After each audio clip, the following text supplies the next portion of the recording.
नमस्कार दोस्तों, हमारे नए वीडियो में आप सभी का हार्दिक स्वागत है।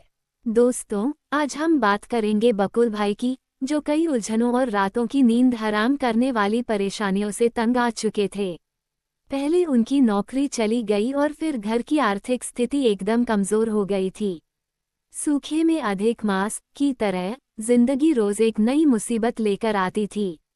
जो कुछ कमी रह गई थी वह कोरोना ने पूरी कर दी, जिसने उनके शरीर की शक्ति भी छीन ली। इसके बाद उनकी मानसिक हालत पूरी तरह बिगड़ने लगी थी। जीने का सारा जोश भी धीरे धीरे कम होने लगा था। ब्याज पर लिए गए पैसों की रोज रोज की वसूली, पिछले 6 महीने का बाकी घर का किराया और अब मकान मालिक की घर खाली करवाने की रोजाना की धमकियां। विक्रांत की स्कूल फीस, अरे अब तो घर चलाने के भी लाले पड़ने लगे थे। उनकी पत्नी कृपा घर का काम करके मदद करने की कोशिश कर रही थी। उसके मायके में थोड़ा सुख था, लेकिन कृपा मेरे जीते जी कभी मायके नहीं जाएगी, बकुल भाई सोचते थे। वो उनसे पहले भी मदद ले चुके थे, इसलिए अब हाथ फैलाने में शर्म आ रही थी। मानो जीने के सारे रास्ते धीरे धीरे बंद हो रहे हों। बकुल भाई की मानसिक स्थिति धीरे धीरे बिगड़ रही थी। एक दिन आखिरकार हार मानकर बकुल भाई ने आखिरी फैसला लिया और घर से बाहर कदम रखा। कहाँ जा रहे हो? कृपा ने उन्हें बिना कुछ बताए बाहर जाते देख देहली पर आकर पूछा। अरे, ये चप्पल टूट गई है, जरा इसे ठीक करवा लाऊं और नौकरी के लिए भी पता कराऊंगा। नजरें मिलाए बिना बकुल भाई कृपा की ओर पीठ करके चले गए। बकुल भाई शहर के भीड़ भाड़ वाले माहौल में रोज किसी काम के लिए निकलते। अगर दिन अच्छा होता तो उन्हें मजदूरी मिल जाती, नहीं तो नदी किनारे बैठकर खारी मूंगफली खाकर पानी पी लेते थे। आज भी उन्होंने मूंगफली का पैकेट लिया और धीरे धीरे एक एक दाना अपने बिल्कुल खाली पेट में डाला। कभी कभी पेट दुखने भी लगता था। दुखी जिंदगी के दुखों के पहाड़ के सामने ये तो मामूली बात थी। पैकेट खाली हुआ और उसके छिलकों के नीचे रखे पुराने अखबार की एक खबर पर उनकी नजर गई। आर्थिक तंगी से तंग आकर एक अधेड़ व्यक्ति ने नदी में की आत्महत्या। बकुल भाई की नज़र थोड़ी देर उस पर टिकी रही और फिर उन्होंने नदी के बहते पानी की ओर देखा। एक गहरी सांस लेकर उन्होंने कागज के उस टुकड़े को मुट्ठी में बंद किया और नदी के पुल की ओर आगे बढ़े। जब वो पुल के ठीक बीच में पहुंचे तो नीचे उछलते पानी की ओर देखा और जीवन की कई निराशाओं के भंवर उन्हें नीचे के पानी में दिखाई देने लगे।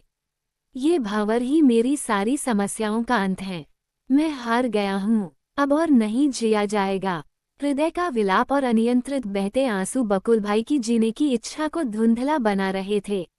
उन्होंने पुल की मुंडेर पर अपनी दोनों हथेलियां दबाईं और कूद पड़ने का मन पक्का कर लिया। पुल पर सभी लोग अपनी अपनी जिंदगी में व्यस्त थे।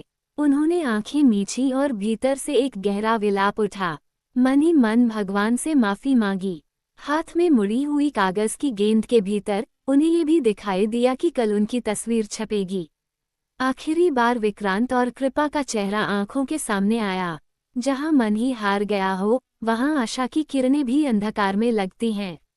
ऐसे ही बकुल भाई के सामने घोर अंधकार ही छाया हुआ था। कृपा का हमेशा के लिए साथ छोड़कर और विक्रांत को अनाथ छोड़कर उन्होंने आत्महत्या करने का फैसला कर लिया। उन्होंने एक पैर ऊपर उठाया और कमर जितनी ऊंची पुल की मुंडेर पर रखा। मौत के लिए आखिरी छलांग भरने का पल आ गया था।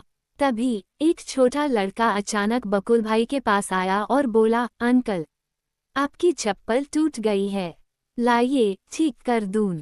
और अचानक ही बकुल भाई घोर अंधकार से बाहर आ गए।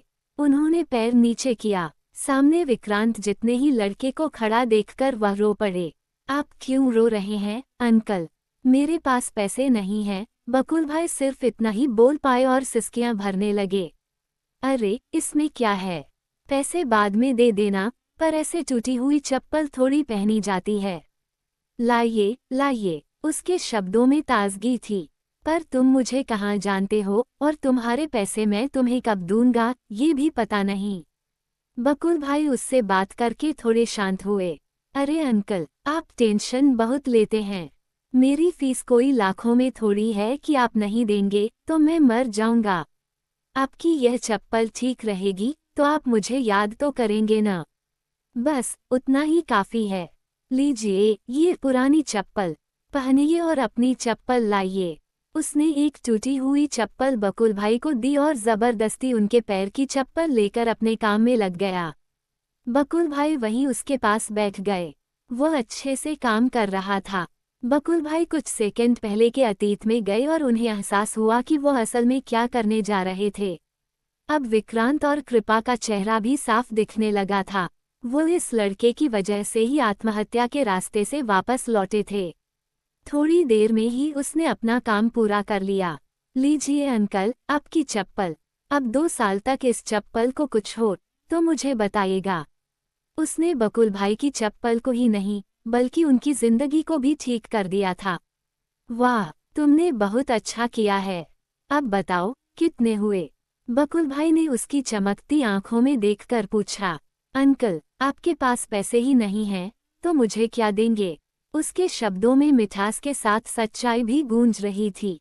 ठीक है, बस इतना बता कि तुम कहाँ मिलोगे।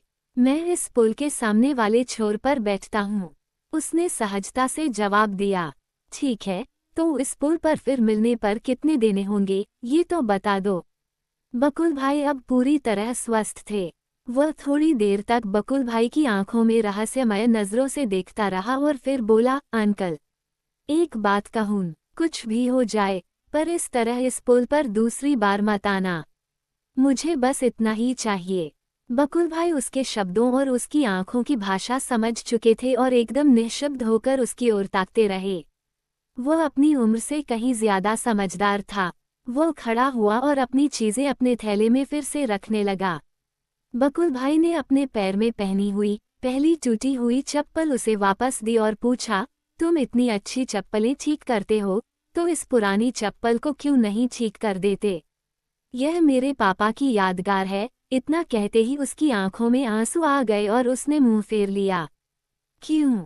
तुम्हारे पापा कहाँ हैं? बकुल भाई को उसकी बात में रुचि जागी। उसने नदी की ओर मुंह करके ही जवाब दिया, 10 दिन पहले ही इस नदी से उनकी लाश मिली थी। उन्होंने इसी पुल से आत्महत्या की थी। अखबार में भी आया था। उनके एक पैर की यह टूटी हुई चप्पल यहीं रह गई थी। वो यहीं सामने बरसों से बूट पॉलिश का काम करते थे। कोरोना में घर की हालत बिगड़ गई, वह सह नहीं पाए और उन्होंने। वह रो रहा था पर थोड़ी देर में ही वह फिर शांत होकर बोला, इस पुल पर कितने ही लोग आते हैं और अपनी जिंदगी खत्म करके अपने परिवार को अपार दुख में छोड़कर अकेले सुखी होने चले जाते हैं। पर उन्हें कहाँ पता होता है कि उनके जाने के बाद दुख उल्टा बढ़ जाता है। उसके बाद मुझे लगा कि मैं यहीं आसपास घूमता रहूंगा और अगर कोई आत्महत्या करने आएगा तो उसे बचाने की कोशिश करता रहूंगा। किसी की टूटी हुई जिंदगी को फिर से जोड़ने की कोशिश करूंगा। उसका गला भर आया था, इसलिए वह वहां से चलता बना। बकुल भाई उसे सुनने के बाद अपनी गलती समझ चुके थे और ठीक से अपनी ठीक की हुई चप्पल को देखकर अपनी गलती के लिए रो पड़े। तो दोस्तों, ऐसे ही नए वीडियो देखने के लिए हमारे चैनल को लाइक, शेयर और सब्सक्राइब ज़रूर कीजिएगा। वीडियो सुनने के लिए धन्यवाद। तो दोस्तों, मिलेंगे एक नए वीडियो के साथ, तब तक के लिए अलविदा।